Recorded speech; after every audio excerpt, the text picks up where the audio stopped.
Seigneur Père, je veux te rendre grâce encore et bénir ton saint nom, parce que Seigneur Père, c'est toi le Dieu de gloire qui nous a rachetés, Seigneur Dieu de la mort, et tu nous as ramenés, Seigneur Dieu, à tes pieds.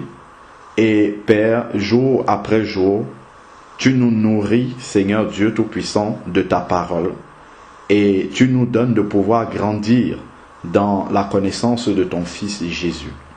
Seigneur, tu as dit que tu nous laissais dans le monde, que tu nous laissais au milieu des loups, Seigneur Père, mais tu ne nous as pas laissés orphelins, tu nous as laissé ton esprit et également ta parole, afin que nous puissions demeurer fermes dans cette parole-là, afin de pouvoir résister, Seigneur Dieu Tout-Puissant, aux traits enflammés de l'ennemi.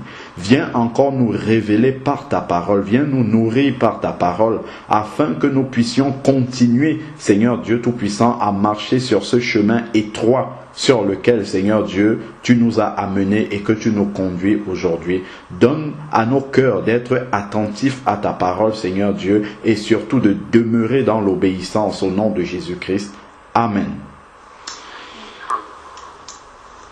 Alors, donc, le sujet que j'ai à cœur qu'on partage est un sujet qui est vraiment utile et fondamental pour notre vie chrétienne, pour notre vie avec le Seigneur au quotidien. C'est quelque chose sur laquelle il faut vraiment veiller instant par instant. Parce que si on ne veille pas, c'est comme ça que progressivement, en fait, on va commencer un petit peu à laisser des choses s'installer dans notre vie et on va s'éloigner petit à petit du Seigneur.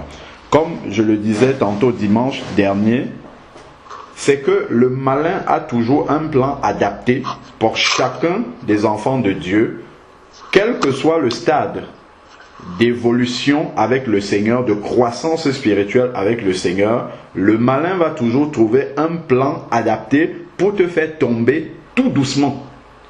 Celui qui n'a pas encore les yeux suffisamment ouverts, il va utiliser un plan pour le faire chuter. Celui qui a déjà les yeux ouverts, il va utiliser des subtilités pour pouvoir t'amener à sortir de la volonté de Dieu. C'est pour ça qu'on parle du malin, parce que ses plans sont toujours assez subtils. Et parfois on parle de séduction, parce que ça ressemble tellement à la vérité, mais ça ne l'est pas. Donc prenons, et le Seigneur nous met en garde avec un certain nombre de versets dans sa parole, afin que nous puissions éviter, comme il nous dit, justement, les traits enflammés de l'ennemi. Prenons Romains 12, verset 2, que nous connaissons bien. Donc, le message que nous allons partager, c'est au sujet de la pensée, tout simplement. C'est que la pensée est le siège même, le siège premier du combat spirituel. C'est-à-dire que si le malin veut vous faire tomber, c'est votre pensée qui l'attaque tout de suite. C'est aussi simple, c'est vraiment à ce niveau-là, parce qu'on va souvent chercher très loin des choses qui sont pourtant très simples. Si le malin veut empiéter sur votre vie spirituelle, il suffit qu'il attaque, les gens du monde disent qu'il attaque ton mental. Il suffit que ton mental soit atteint. S'il est atteint, directement, progressivement, il sait qu'il t'a gagné et puis tu vas commencer à te ranger petit à petit de l'autre côté.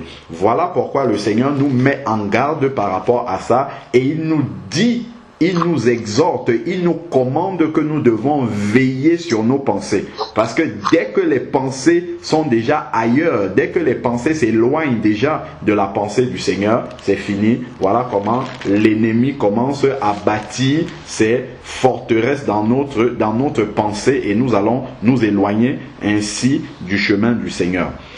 Alors, il dit au verset 2, Romains 12, verset 2. Romains chapitre 12, verset 2 nous dit: ne vous conformez pas au monde présent. Dans un autre passage, c'est au siècle présent. Donc, justement, il nous demande de ne pas nous conformer au siècle présent, mais soyez transformés par le renouvellement de l'intelligence. C'est-à-dire que, en fait, notre intelligence spirituelle, notre pensée, en réalité, c'est de la pensée dont il est question ici. Notre pensée doit se renouveler continuellement, en fait. Si notre pensée n'est pas renouvelée, nous allons nécessairement à un moment ou à un autre baisser la garde et sortir de la volonté du Seigneur. Voilà pourquoi nous devons veiller à ce que notre pensée soit constamment renouvelée, parce que le monde, lui, ne se prive pas de nous envahir de sa pensée à lui. C'est tout simple. Tout autour de nous communique la pensée du monde à l'extérieur, puisque nous sommes au contact du monde. Le monde ne peut que nous communiquer sa pensée. Donc, que ça soit de façon consciente ou inconsciente, c'est ce qui se passe. Il suffit que tu sois à l'extérieur, tu écoutes quelqu'un parler, hop, il y a une pensée du monde qui directement t'est communiquée. Il suffit que tu regardes une publicité parce que tes yeux n'ont pas le choix que de se poser là, c'est tout grand devant toi. Hop, ça te communique une autre pensée du monde et ainsi de suite. Et au fur et à mesure, c'est tout. Ça commence, c'est tout petit en fait. Hein. C'est une façon dont le malin agit, mais de façon patiente et petit à petit. Donc, il commence à injecter des toutes petites choses. Si on n'est pas suffisamment alerte, constamment dans la présence de Dieu, pour continuer à rejeter ce qu'il faut rejeter, voilà comment on va commencer à admettre certaines choses. Par exemple, je prends un cas simple. Nous sommes tellement envahis, par exemple, de publicités qui nous montrent des femmes nues. On va te montrer, on va faire la publicité d'un parfum, on va te montrer une femme nue, on va te faire la publicité d'un fromage, on va te montrer une femme nue, ainsi de suite.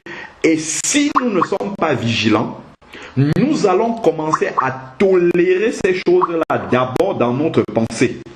Nous allons tolérer ces choses-là et finalement, nous allons nous habituer à voir des choses aussi souillées. Et cela ne va plus nous bousculer comme avant. Et le fait que ça ne nous bouscule plus, voilà comment progressivement, nous allons commencer à permettre des choses dans notre vie, à nous éloigner de la sainteté de Dieu, et le malin aura réussi à placer des choses, des pierres d'achoppement par rapport justement à notre communion avec Dieu. Alors, voilà pourquoi nous devons donc veiller au renouvellement de notre pensée afin que vous discerniez quelle est la volonté de Dieu. Parce que si ta pensée n'est pas renouvelée, tu ne vas pas discerner la volonté de Dieu. Tu peux la connaître en général, mais quand tu es dans une situation précise, particulière, à cet instant-là, si ta pensée n'est pas renouvelée, tu ne sauras pas ce que Dieu veut que tu fasses à ce moment-là. Voilà pourquoi nous devons être constamment dans l'utilisation des outils que le Seigneur a mis à notre disposition pour que notre pensée soit constamment renouvelée. Donc, discerner la volonté de Dieu, quelle est la volonté de Dieu, ce qui est bon, agréable et parfait. Seigneur, dans cette circonstance ici, que veux-tu que je fasse? Fais, par exemple, l'expérience de sortir de chez toi le matin sans avoir médité la parole de Dieu. Et lorsque tu as médité, il y a une grande différence entre les deux.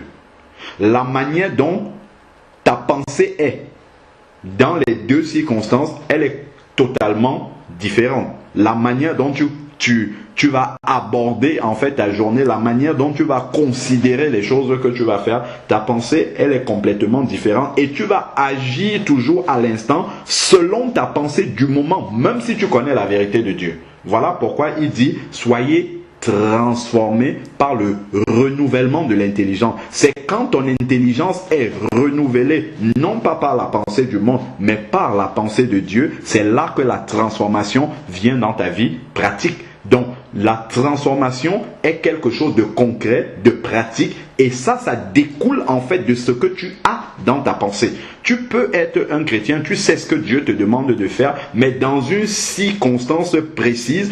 Je prends par exemple, tu vas peut-être aller au travail, et voilà, tu es en retard. On va te poser la question de façon comme ça, mais pourquoi tu es en retard? Directement, il y a un petit mensonge qui va sortir. Pourquoi? Parce qu'à l'instant, ta pensée n'est pas alignée sur la pensée de Dieu. Ta pensée est plutôt de te dire comment est-ce que au boulot, entre guillemets, je vais sauver la face. Ce sont des toutes petites choses comme ça, mais le fait d'avoir constamment notre pensée alignée sur la pensée de Dieu, ça nous permet de rester toujours dans le plan du Seigneur. Voilà pourquoi le Seigneur nous demande de faire attention à toujours renouveler notre pensée. Amen. Prenons maintenant Philippiens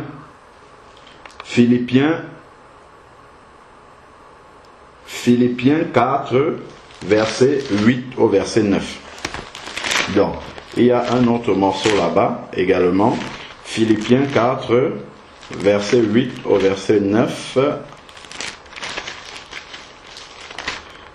Philippiens 4, verset 8. Il dit, au reste, frères, que tout ce qui est vrai, tout ce qui est honorable, tout ce qui est juste, tout ce qui est pur, tout ce qui est aimable, tout ce qui mérite l'approbation, ce qui est vertueux et digne de louange, soit l'objet de vos pensées. Tout à l'heure, on a dit, afin que vous discerniez la volonté de Dieu, qui est agréable, bon, agréable et parfait. Et cette volonté de Dieu-là, c'est l'ensemble des choses qui nous sont citées ici, là, dans le verset 8, dont les choses honorables, les choses justes, les choses pures, les choses aimables, les choses qui méritent de l'approbation. Si nous remplissons notre pensée avec ces choses-ci, nous aurons constamment une pensée alignée justement sur la pensée du Seigneur. Constamment, notre pensée sera alignée sur celle du Seigneur. Mais si nous laissons divaguer nos pensées, si nous laissons nos pensées aller sur autre chose, sur des choses qui sortent justement de ce que nous venons de lire, il est normal que ensuite notre façon d'agir soit totalement, souvent à l'opposé, ou bien éloigné de ce que Dieu veut que nous fassions. Donc vraiment, c'est pour cela que le Seigneur nous dit, si tu veux que la transformation vienne dans ta vie, voici ce qui doit être l'objet de ta pensée. Ta pensée doit être attachée à cela. Verset 9, ce que vous avez appris, reçu et entendu, et que vous avez vu en moi, pratiquez-le. Pratiquez-le, et le Dieu de paix sera avec vous. Non seulement tu remplis ta pensée, justement de la pensée de Dieu, mais ensuite il faut pratiquer ce que tu as reçu. C'est en pratiquant cela que ça va s'installer aussi de façon habituelle dans ta pensée. Donc voilà vraiment comment est-ce que nous devons marcher pour être constamment dans la volonté du Seigneur.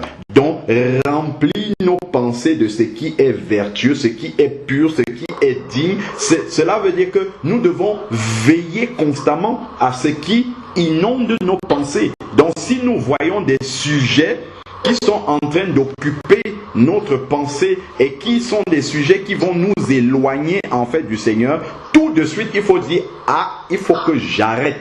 Parce que, en fait, la pensée... Pardon, fermons nos micros. S'il te plaît, Sarah, s'il te plaît, si tu peux fermer le micro, merci beaucoup.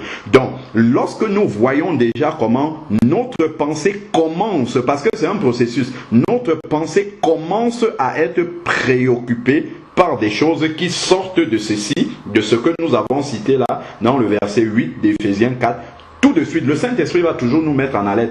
Fais attention à la manière dont, en fait, ce qui est en train de cheminer dans ta tête. Fais attention à cela. Donc, immédiatement, il faut arrêter cela. Et le Seigneur nous a donné, nous allons voir, des armes utiles pour arrêter comme ça, directement, l'évolution, le cheminement dans notre pensée des choses qui ne glorifient pas le Seigneur. Mais nous devons veiller, parce que c'est là-dessus vraiment que le combat spirituel se gagne ou se perd. Voilà. Prenons Colossiens 3 maintenant. Colossiens 3, du verset 1 au verset 4. Colossiens 3, verset 1 à 4. Il dit, si donc vous êtes ressuscité avec Christ. Donc, première chose, c'est que dans ta pensée, tu dois constamment avoir présent à l'esprit que tu es ressuscité avec Christ, que tu es une nouvelle créature. Si tu oublies ça une seule minute dans la journée, tu vas marcher comme tu marchais avant. C'est très simple. C'est tout simple. Si tu oublies cela, tu vas marcher comme un païen, comme tu marchais avant. Donc, déjà, il faut constamment te rappeler, remplir ta pensée du fait que tu es ressuscité, tu es un enfant de Dieu et que l'Esprit de Dieu habite en toi. Parce que l'Esprit de Dieu peut être en toi, mais si dans ta tête tu oublies cette vérité-là, tu vas agir exactement comme quelqu'un qui ne connaît pas Dieu. Il dit, puisque vous êtes si donc vous êtes ressuscité, cherchez les choses d'en haut où Christ est assis à la droite de Dieu. Verset 2, pensez à ce qui est en haut. Voilà encore. Il nous donne encore, comme on l'a vu tout à l'heure dans Philippiens 4, verset 8, le sujet de nos pensées doivent être les choses d'en haut. Comment est-ce que je travaille à mon salut? Comment est-ce que justement je grandis dans ma relation avec Dieu? Est-ce qu'aujourd'hui c'est mieux qu'hier? Est-ce que c'est tout cela? Quels sont qu'est-ce que je dois être constamment en train de cultiver pour me rapprocher davantage de Dieu? C'est tout cela, quand ça occupe notre pensée, le malin n'a aucune place pour venir intégrer des choses dans notre pensée. Mais si nous sommes en train de penser aux choses de la terre, aux choses viles du monde, je ne dis pas, bien sûr, il doit y avoir un moment pour régler les choses de la terre, parce que nous y sommes encore, mais ça ne doit pas être le sujet de notre pensée. Parce que si tu occupes ta pensée avec ces choses-là, il faut savoir que le malin a part déjà à ta pensée. Et si le malin a part à cela, il va intégrer dans ta pensée des choses qui ne viennent pas de Dieu. Et voilà comment tu vas te retrouver en train de t'éloigner. Et non ce qui est sur la terre. Donc, dans le texte original, c'est penser constamment aux choses qui sont en haut. C'est le sujet du royaume de Dieu qui doit occuper toute notre pensée. Car vous êtes morts. Si vous êtes morts, ça veut dire nous sommes morts aux choses de ce monde, aux choses de la terre. Et ça, nous devons nous en souvenir instant par instant. Alors, nous sommes morts, car vous êtes morts et votre vie est cachée avec Christ en Dieu. Quand le Christ, votre vie, paraîtra, alors vous paraîtrez aussi avec lui dans la gloire. Je prends un exemple tout simple. Tu as quelqu'un que tu viens de rencontrer ou avec qui tu es. C'est vrai, la personne te parle des choses et d'autres, mais tout de suite, ton esprit est fixé sur la pensée de Dieu. Pour cette personne qui est en face de moi, quelle est la chose la plus importante? C'est qu'il reçoive Jésus. C'est qu'il soit sauvé. C'est la pensée des choses d'en haut. Même si c'est ton collègue, c'est le chauffeur de bus, dans ta pensée, déjà, quand ta pensée génère, pense de cette façon-là, quand il est en face d'un être humain, parce que tout être humain, on l'a lu tout à l'heure, a besoin du salut, d'être sauvé. Donc déjà, ta relation même avec les personnes, tout de suite, tu es là, déjà dans ta pensée, Même si la personne te parle de n'importe quoi, tu es en train de réfléchir selon les choses d'en haut et de te demander, Seigneur, donne-moi une occasion de pouvoir lui témoigner ton nom. Voilà par exemple quelque chose de tout à fait simple de comment est-ce que quelqu'un qui a une pensée, la pensée renouvelée par la pensée de Dieu, va se présenter. Alors que si ta pensée n'est pas renouvelée, tu vas venir te placer devant quelqu'un, il te parle de tout et de rien, et tu vas entrer corps, âme, esprit dans sa conversation qui ne va rien t'apporter à l'échelle de l'éternité, et tu vas t'oublier là-dedans. Si tu t'oublies comme ça dans les conversations, c'est-à-dire que tu es totalement, ton être tout entier est comment dire, en communion dans une conversation où Dieu n'a rien à voir, il faut faire attention. Ça veut dire que tu t'es oublié, tu as oublié ta pensée. Et c'est comme ça que le malin, souvent,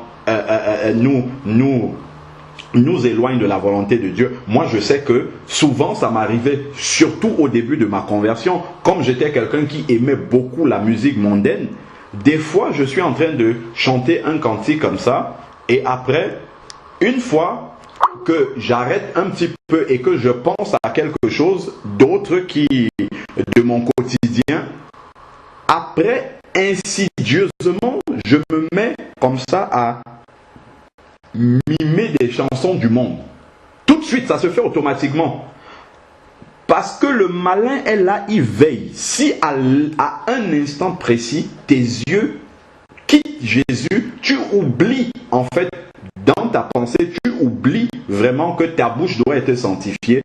Tout de suite, des choses qui ne sont pas du Seigneur. Naturellement, les choses d'avant. Parce qu'avant, je chantais les chansons du monde. Donc, ça revient. Et après, hop, je me reprends. Je dis, mais qu'est-ce qui sort de ma bouche? Pourquoi ça sort de ma bouche? Voilà comment. Et ça, c'est un combat de tous les instants. Parce que si tu laisses ça, ça va s'installer, ça restera. Et tu verras que tu seras éloigné souvent de ce que Dieu veut que tu fasses. Des fois, tu vas rentrer chez toi. Quand tu vas rester comme ça, le Saint-Esprit va commencer à te parler. Regarde, tu as eu telle chose dans ta journée. À ce moment-ci, je voulais que tu agisses comme ça. Mais comme tu n'étais pas connecté, tu es passé à côté. À tel autre moment, je voulais que tu sois dans tel état, que tu parles comme ça. Mais hop, tu es passé encore à côté. Et ainsi de suite. Et ça, c'est quelque chose que nous devons, auquel nous devons travailler. Et qu'est-ce qui va se passer? C'est que lorsque notre pensée est renouvelée comme ça, verset 5 maintenant et suivant, puisque notre pensée, comme il a dit tout à l'heure, soyez transformés par le renouvellement de l'intelligence, cette transformation-là va venir dans notre vie lorsque nous pensons aux choses d'en haut. C'est ce que nous voyons dans Colossiens 3 à partir du verset 5. Puisque je pense constamment aux choses d'en haut, alors je vais faire mourir la nature terrestre. Donc je vais faire mourir ce qui est encore ici sur la terre et qui n'est pas conforme aux choses d'en haut auxquelles je pense. Parce que je ne peux pas avoir la pensée tournée vers les choses d'en haut et que ici sur la terre, mes membres, mon corps, ma bouche prononcent des choses de la terre ou des choses qui sont insensées, qui n'ont rien à voir avec le Seigneur. Ça veut dire qu'il y aurait une contradiction. Ma pensée ne peut pas être dans les choses célestes et puis mes membres ici sur la terre sont totalement éloignés du Seigneur. Il y a une corrélation entre les deux. Soyez transformés. Donc c'est parce que la pensée est régénérée, la pensée est renouvelée, que cela va entraîner automatiquement la sanctification dans notre vie. C'est-à-dire va amener la sainteté dans notre vie parce que ce qui est en haut est saint. Donc maintenant, il faut que ce qui est resté en bas de moi s'aligne avec cette sainteté-là. Et ça commence dans la pensée. Et il va dire, faites donc, à cause du fait que votre pensée est attachée aux choses d'en haut, il faut maintenant que les choses d'en bas aussi s'alignent là-dessus. Il dit, faites donc, c'est à partir... C'est Colossiens 3, verset 5 au verset 10. Faites donc mourir la nature terrestre, l'inconduite, l'impureté, les passions, les désirs, les mauvais désirs, la cupidité, qui est une idolâtrie. C'est pour cela que vient la colère de Dieu sur les rebelles. vous marchiez ainsi autrefois, donc avant, lorsque vous étiez loin du Seigneur, c'est comme ça que vous marchez, mais aujourd'hui tu es dans le Seigneur, ta pensée doit être alignée sur celle de Dieu, donc tu ne peux plus continuer à marcher comme ça. Lorsque vous viviez dans ces péchés, mais maintenant, donc il y a une différence, il y a une nouveauté qui est arrivée dans votre vie. Vous aussi rejetez tout cela. C'est lorsque ta pensée est renouvelée, est connectée aux choses d'en haut, que tu vas rejeter la colère. Ça peut t'arriver spontanément de te mettre en colère, mais tu ne vas pas rester dans cet état-là. C'est ça le danger. C'est lorsque nous entrons dans un état qui ne glorifie pas Dieu et que nous y restons. Parce que nous savons que le malin est toujours là pour nous tendre des pièges. Hop, on va entrer, mais immédiatement, il faut qu'on se rende compte, tout de suite.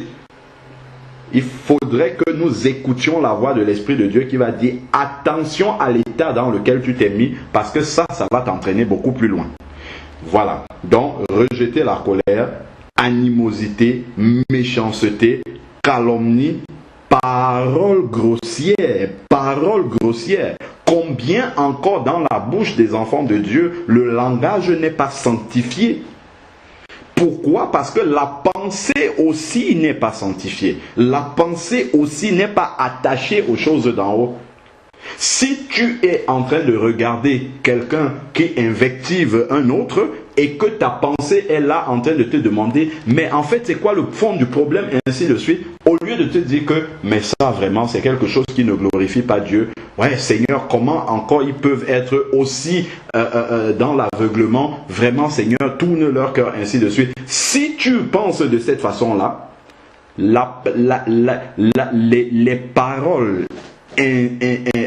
comment dire, les paroles malsaines qui sortent de leur bouche ne peuvent pas t'infecter parce que ta pensée est bien disposée. Mais si ta pensée a oublié les choses d'en haut et que tu es totalement dans ce qui est en train de se passer là devant toi, tu vas être très bien infecté et tu vas voir les paroles grossières sortir de ta bouche. Là, je parle d'une situation où il peut y avoir une altercation, mais ça peut être simplement au travail. Par exemple, si vous avez des collègues ou à l'école, des camarades de classe qui constamment à longueur de journée prononcent des paroles grossières, si vous ne restez pas centré à renouveler votre pensée, tôt ou tard, vous aussi, dans votre bouche, on va retrouver ces mots-là. Si vous ne veillez pas à cela, c'est pour ça que constamment, il faut prier pour les enfants. Prier pour nos enfants qui vont dans ces milieux, parce que les enfants ne savent pas se défendre par rapport à ça. Donc, voilà pourquoi, justement, il faut rester connecté, centré vraiment sur le Seigneur et utiliser les armes que le Seigneur nous donne pour que notre pensée soit renouvelée. Donc, si nous continuons, ne mentez pas les uns aux autres, vous qui avez dépouillé la vieille nature avec ses pratiques, dans la nature terrestre, et revêtu la nouvelle, nature nouvelle qui se renouvelle en vue d'une pleine connaissance. Dans la nature nouvelle, la pensée nouvelle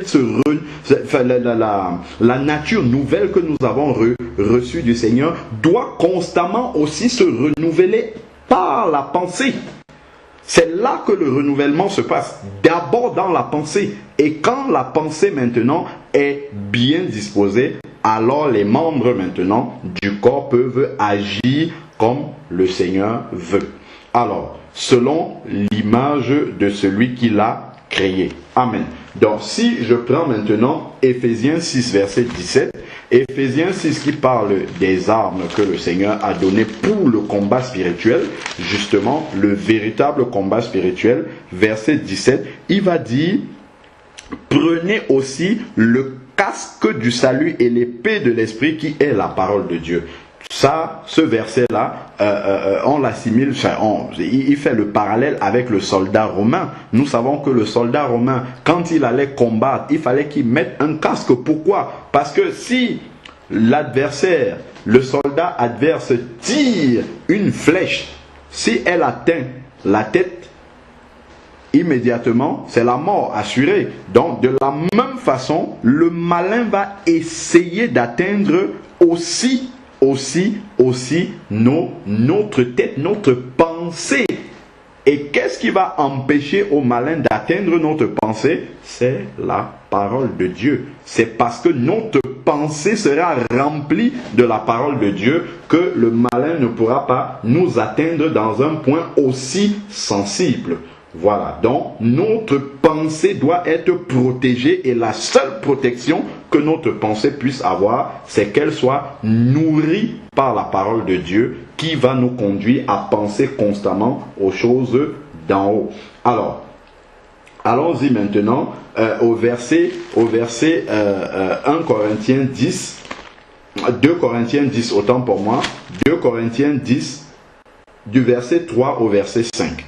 Il dit, si nous marchons dans la chair, nous ne combattons pas selon la chair. C'est-à-dire, si nous sommes encore humains, là, nous marchons dans la chair, mais le combat que nous avons à mener, ce n'est pas selon la chair. Voilà comment il recadre, en fait, là où est le vrai combat spirituel.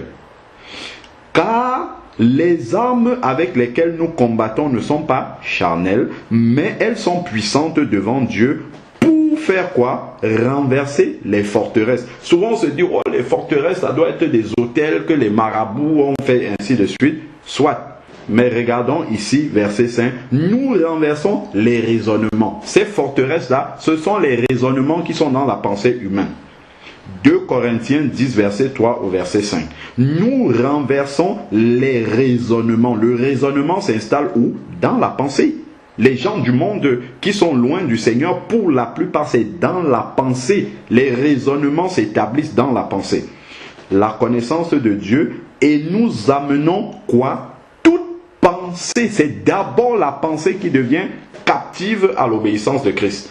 Parce que si la pensée n'est pas soumise à l'obéissance de Christ, alors le raisonnement trouve toute sa place. Et nous savons que le raisonnement, c'est tout sauf la pensée du Seigneur. C'est construit sur la pensée totalement humaine. Donc, voilà pourquoi nous devons faire attention à nourrir notre pensée avec la pensée de Dieu et non avec la parole de Dieu, autant pour moi, et non avec la parole des hommes. Parce que si nous nourrissons notre pensée avec la parole des hommes, immédiatement le doute s'installe. Il suffit d'arriver, je dis encore, dans le milieu où tu es tous les jours. Pour certains, c'est le travail, comme pour moi. Pour d'autres, c'est l'école. Pour d'autres, c'est encore autre chose. Mais là où tu es tous les jours. Parce que là où tu es tous les jours, cela peut influer. C'est même d'abord là que ta pensée va être constamment influencée. Donc c'est là où il faut faire très attention. Tu écoutes des paroles, alors tu es peut-être arrivé le matin avec la foi que bon voilà, paf, le Seigneur va faire, tu vas peut-être passer une bonne journée, ainsi de suite. Ah, déjà, il y a un premier collègue qui va te dire, ah, est-ce que tu sais que ça, c'est comme ça. Pouf, il y a une première parole d'incrédulité qui va sortir de ta bouche. Après, un autre te dit, waouh, ça va être mauvais aujourd'hui, vraiment, on s'est levé du mauvais pied. Fou, tout de suite, te voilà aussi qui embraye là-dedans. Et tout de suite, ta pensée est déjà attaquée. Tu es déjà en train de te mettre à l'écart. Alors que l'enfant de Dieu, à ce moment-là, quand tu commences à voir des dangers comme ça, qu'est-ce que tu dois faire? Nous avons la grâce que nous pouvons prier en esprit. Le Seigneur a dit que nous prions conduits par le Saint-Esprit. Tu n'as même pas besoin de t'éloigner. Tu peux rester là intérieurement. Tu élèves une prière au Seigneur pour que instamment ta pensée ne s'attache pas à ce que tu es en train d'entendre.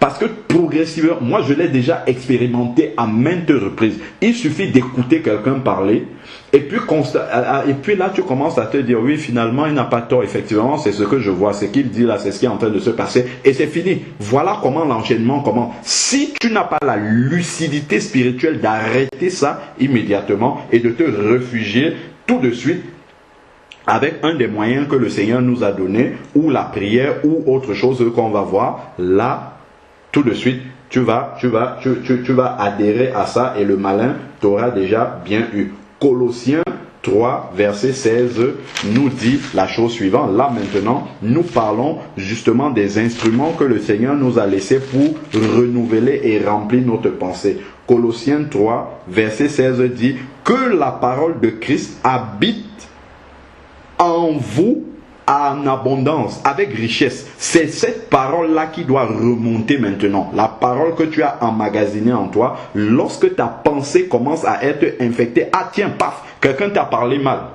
Tout de suite, si tu réponds, je t'assure que là, tu ouvres déjà le chemin. Tu réponds à une première parole, il y a une deuxième qui va venir, une troisième, et puis c'est fini, tu vas te mettre à côté. Mais si tu arrives, tu écoutes la première, si tu vois la manière dont tu vas répondre. Dans la manière dont tu vas répondre, tu sens que ta parole, ce qui est sorti de ta bouche là, ne vient pas de Dieu. Je t'assure que la meilleure chose que tu as fait, c'est de te taire. Parce que si tu continues à parler, le malin t'a déjà eu. Dès qu'une parole qui ne vient pas de Dieu est déjà sortie de ta bouche, la suite de toutes tes paroles vient directement de la géhenne.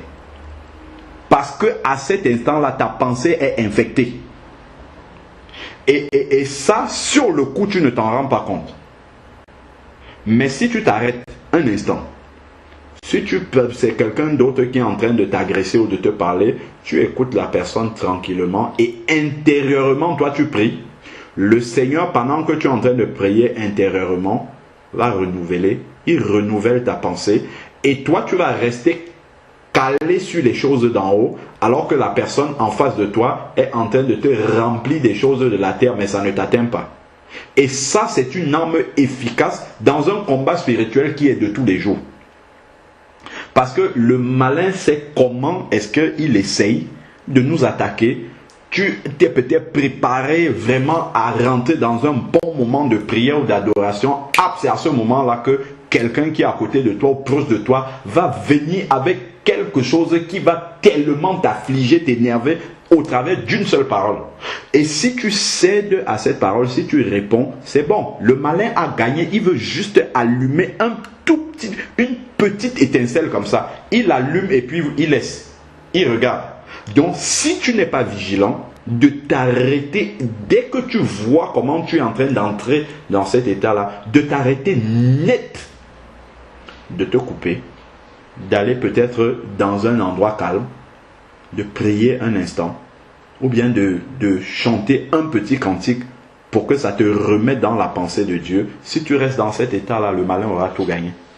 Et c'est sur ces petites choses-là que le malin réussit à nous faire ne pas être dans la volonté de Dieu. C'est dans les choses simples comme ça. Toutes simples. Ça, ce sont des choses de tous les jours, de tous les instants. Parce qu'il sait que notre pensée est constamment en train de recevoir des choses. La pensée ne peut pas rester vide. Hein. Il y a un frère, je le dis souvent, qui disait que toutes les 8 secondes, la pensée reçoit une nouvelle information qui vient de dehors. Et nous savons que l'information qui nous inonde le plus, c'est l'information du monde, parce que nous y sommes. Donc, c'est un combat de pouvoir renverser tout ce que nous recevons là par la parole du Seigneur. Voilà pourquoi il dit que cette parole-là abonde, habite avec abondance, avec richesse au milieu de vous, parce que nous en avons besoin. Instruisez-vous et avertissez-vous réciproquement en toute sagesse par les psaumes, les hymnes, les cantiques spirituels sous l'inspiration de la grâce. Chantez de tout votre cœur. Voilà des armes qui vont permettre que notre pensée soit constamment renouvelée. Si tu voulais t'énerver, dès que tu sens une parole sortir, reste calme. Ne continue pas à écouter ce qui est en train de sortir. Retire-toi dans un endroit. Commence à fredonner un petit cantique. Tout de suite, déjà, la paix va revenir. Alors que l'électricité était en train de monter en toi, tout de suite, déjà, la paix va revenir. Qu'est-ce qui fait que la paix soit en train de revenir? C'est que ta pensée qui était là, alignée sur ce que tu entendais, qui te faisait entrer dans tous tes états, ta pensée va quitter ce domaine-là et commencer maintenant en fait à se rattacher à ce à quoi il doit être attaché. Colossiens 3, aux choses d'en haut. En fredonnant les cantiques du Seigneur, tout de suite, ça te fait revenir dans un état beaucoup plus serein. beaucoup, et cet état-là te permet de relativiser ce que tu viens d'entendre. Toutes ces choses-là qui nous gangrènent, qui nous pourrissent la vie tous les jours, tu vas commencer à relativiser. Oh Seigneur, en chantant tes cantiques, je réalise que tu es grand. Tout ce qui m'arrive là sont des choses de la terre, ça s'arrêtera. Mais moi, je t'appartiens. Et voilà comment le diable, justement, il va se dire, ah, celui-là, il m'a encore eu aujourd'hui. Il va partir et il revient à la prochaine occasion, comme nous dit la parole du Seigneur. Donc, à longueur de journée, autant que nous pouvons, écoutons la louange si nous ne pouvons pas chanter. Écoutons-la. Elle va renouveler nos pensées. Écoutons la louange et vraiment les paroles qui sont communiquées là-dedans vont apaiser notre esprit. Et cela va nous permettre aussi de lutter contre les paroles d'incrédulité que nous entendons à longueur de journée de notre entourage. Si nous ne veillons pas à renouveler notre pensée par celle du Seigneur, par les paroles du Seigneur, le doute va venir s'installer subitement, et puis même notre comportement immédiatement va ne pas refléter l'Esprit de Dieu qui est en nous, comme je le dis depuis le début. Donc on va commencer à relativiser aussi, relativiser certaines vérités de la parole de Dieu, comme je disais tout à l'heure. Et puis insidieuse, de façon très subtile, on va commencer à sortir de la volonté du Seigneur. Tranquillement sortir de la volonté du Seigneur. Il suffit que les gens avec qui nous sommes font quelque chose. Vous allez manger par exemple avec les collègues. Habituellement chez toi tu pries avant de manger. Tu arrives, les collègues sont là, ils s'asseyent, ils commencent à manger leur repas tranquillement, ils ne connaissent pas Dieu. Toi aussi tu viens. Oh, tu dis, ouais, bon, tant qu'à faire. Et puis voilà, tu as mangé sans prier. Et puis, ça va commencer à s'installer en toi, en fait. Tu vas commencer à être dans une attitude. En fait, en réalité, tu as renié le Seigneur. Tu ne le sais pas, hein, mais c'est ce que tu as fait. Parce que habituellement, tu manges en paix. Mais comme tu es au milieu des personnes qui ne le font pas, finalement, ces personnes-là, par leur esprit qui n'est pas celui du Seigneur, te contaminent et tu te laisses contaminer. Mais si ta pensée est renouvelée, nous avons vu Daniel qui a dit, même si tous les gens du royaume se prosternent devant la statue de Nebuchadnezzar, moi je vais toujours adorer mon Dieu, je ne me prosterne pas devant lui. Aujourd'hui, ne pas prier dans un lieu public avant de manger, c'est se prosterner devant le malin. Mais nous sommes des enfants de Dieu, nous savons d'où nous venons. Même si qui est en face de toi, tu baisses la tête, tu pries au nom de Jésus pour sanctifier le repas que tu es en train de manger. Ce sont des petites choses comme ça dans lesquelles le monde dans lequel nous vivons nous influence et influence notre pensée. Et voilà comment justement nous sortons de la volonté de Dieu. La foi vient de ce qu'on entend. Et ce qu'on entend vient de la parole de Dieu. Donc constamment, notre pensée doit être renouvelée par la parole du Seigneur. Et nous savons que si nos pensées ne sont pas régénérées ni filtrées, nos pensées deviendront les pensées du malin. On va se dire, oh mais comment, je suis quand même un chrétien, comment le malin peut venir influencer ma pensée, me donner même des... Mais on a vu Pierre, vous lisez dans Matthieu 21, Matthieu 16, verset 21 au verset 23, je ne vais pas le lire. Nous savons quand Jésus a dit à Pierre, arrière de moi Satan, tes pensées sont les pensées des hommes. Donc si tu écoutes les paroles des personnes qui ne sont pas régénérées par l'Esprit de Dieu, mais ce sont les pensées, le malin en fait que tu es en train d'écouter, mais à longueur de journée, au travers de nos collègues, de nos camarades qui ne sont pas convertis, nous écoutons le malin prêcher sa parole. Et nous devons y faire face par la parole de Dieu que nous avons reçue. En fait, c'est le malin qui prêche sa parole à longueur de journée. Ça, c'est spirituellement qu'on comprend ces choses-là. En fait, c'est le malin qui est en train de nous parler, qui nous parle au travers, même si quelqu'un ne s'adresse pas directement à nous, il parle à quelqu'un d'autre, mais en fait, c'est le malin qui est en train de parler comme ça autour de nous. Donc, voilà vraiment des aspects du combat spirituel que nous négligeons, mais qui empiètent vraiment sur notre vie de sanctification quotidienne. Donc, il faut faire attention à ce que nos yeux, par exemple, voient. Parce que tes yeux, quand tu laisses tes yeux se poser sur quelque chose et rester sur quelque chose qui ne glorifie pas le Seigneur, ça communique immédiatement quelque chose à ta pensée. Et quand la pensée est déjà touchée, elle va concevoir le péché. Et puis voilà comment le péché va arriver. Fais attention à ce que nos oreilles entendent et les endroits où nous partons qui ne glorifient pas Dieu. Tout cela, ce que nous lisons, encore certains ont des littératures dans lesquelles il y a des obscénités ou bien des choses qui ne glorifient pas le Seigneur. Tout cela vient remplir ta pensée et tôt ou tard, tu sors de la volonté du Seigneur. Donc, tout cela vient alimenter notre pensée et nous devons faire très attention à filtrer tout cela et ne pas laisser n'importe quoi s'installer dans notre pensée. Et cela, ce que nous avons dans la pensée, ça nous rapproche ou ça nous éloigne de Dieu. C'est aussi simple que ça. Si notre pensée est vide ou errante, si nous laissons notre pensée errer, penser à des choses de la terre, ça, après tel autre, et ainsi de suite, et qu'elle n'est pas remplie par la parole de Dieu, c'est très simple. Le prince de la puissance de l'air, c'est le malin. La Bible le dit dans Éphésiens 2, du verset 1 au verset 2, que le malin est le prince de la puissance de l'air, c'est-à-dire qu'il est présent partout. Je disais tantôt qu'au travers de toutes les personnes non converties qui sont autour de nous, c'est le malin qui nous prêche sa parole.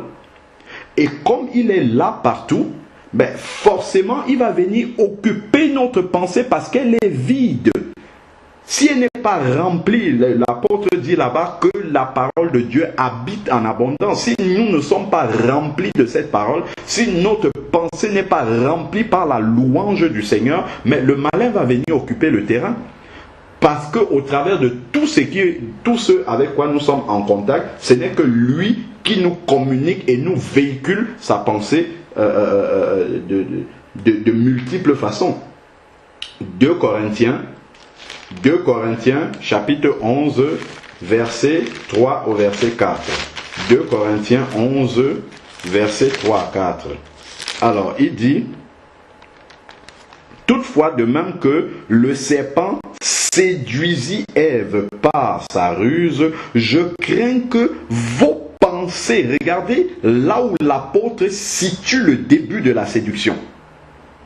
Il dit: je crains que vos pensées ne se corrompent et s'écartent de la simplicité et de la pureté à l'égard de Christ. Car si le premier venu vous prêche un autre Jésus, la séduction, que celui que nous avons prêché, ou si vous recevrez un autre esprit que celui que vous avez reçu, ou un autre évangile que celui que vous avez reçu, que vous avez accueilli, vous le supportez bien. Donc, ici, il place la séduction, le début, la racine, le cœur d'où la séduction commence, il place cela dans la pensée. C'est d'abord dans la pensée. Et il fait allusion à ce qui s'est passé avec Ève. De même que Ève fut séduite, si vous allez dans Genèse 3, vous allez voir comment les choses se sont passées dans le jardin d'Éden. Genèse 3, verset 1 au verset 6. Cela est bien expliqué. Je ne vais pas tout relire le passage. Je vais juste lire le verset 6 qui nous montre comment la séduction s'est passée. La femme vit que l'arbre était bon à manger. Comment est-ce qu'elle a... C'est pas la vue seulement. C'est que la vue, ce que ses yeux ont vu, ça a transmis quelque chose à sa pensée. Et la pensée a commencé à convoiter maintenant les choses. Elle vit que l'arbre était bon à manger, agréable à la vue, donc d'abord la vue, et propre à donner le discernement. Maintenant, la pensée va être attaquée, va être mise à contribution pour que la séduction puisse s'installer. Donc, voilà comment, justement, la femme, sa pensée a reçu le mensonge du malin. Et l'acte de désobéissance a donc suivi. Donc voilà pourquoi nous devons vraiment veiller, faire très attention. Donc nous devons vraiment nous livrer un combat sans merci, vraiment en filtrant tout ce qui passe dans notre pensée. Tout ce qui passe dans notre pensée, nous ne devons pas laisser libre cours justement à ces choses. Prenons maintenant Colossiens 1, verset 21. Colossiens chapitre 1, verset 21.